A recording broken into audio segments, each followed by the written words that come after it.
Whatever the exact results are of the local and European elections held today, one thing is for certain: UKIP has dominated the lead-up to voting. What's less certain, perhaps, is why. Why does the apparent popularity of the party, what does it say about modern Britain and the issues that matter to the great British public?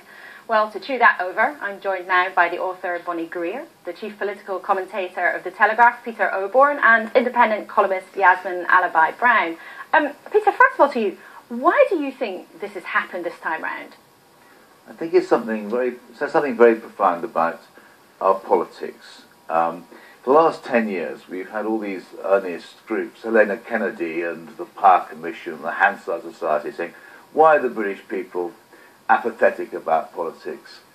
Actually, the answer has been, which is beyond all these grand and the good, is actually the politicians are apathetic about the British people. They have tried to deny political discourse to the British people. We've been in a sort of post-democratic political environment in which, if you go back 10 years, any discussion of public spending, suggesting they might fall or even stay the same, was treated by the BBC, which has been one of the greatest criminals in all of this, as some form of crime against humanity. Or if you try to discuss immigration, which you weren't allowed to do on the BBC, that would be regarded. It's been acknowledged.